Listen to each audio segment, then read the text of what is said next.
I am Dr. Andrew Palmer. I'm a principal lecturer in modern English literature, and my particular focus is the poetry of the First World War.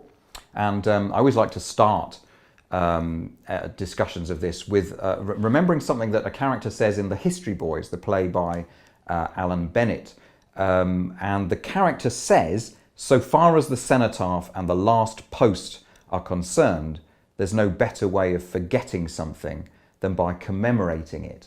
There's something poignant in that observation that although it is meaningful and solemn when we stand in front of grand stone memorials like the Cenotaph and lay a wreath and have a 2-minute silence and so on, there's also something problematic about it because it is a way of compartmentalizing the grief, the memory of the thing, in a way that helps us to forget the reality, the brutality, the terror, the horror, the trauma of it all.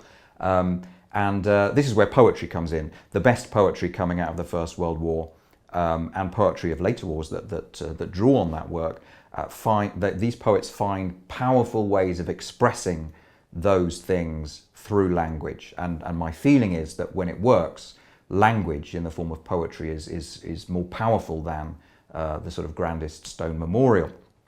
Just to illustrate that very briefly with two examples. On the one hand, you've got Rupert Brooke famously saying in a sonnet, "If I should die, think only this of me, that there's some corner of a foreign field that is forever England." So it's very grand and rather moving. But on the other hand, you've got Ivor Gurney writing shortly afterwards about a friend of his who he thought had been killed, and he's addressing the lover of the friend, and he says to her, cover him soon, and with thick set masses of memoried flowers hide that red wet thing I must somehow forget."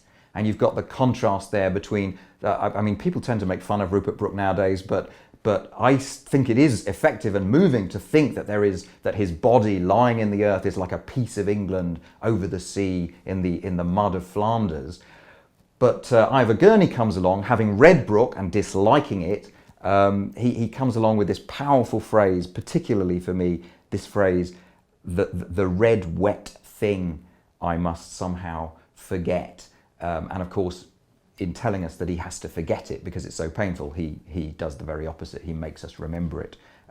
So that's the kind of thing that interests me. It's the subject of my research, and I publish papers in journals and chapters in books and so on, but crucially it's also the subject of my teaching. Certainly in one of my Year 2 modules and one of my MA modules, we come in detail to the poetry of the First World War and analyse it in the ways which I've just sort of touched on here.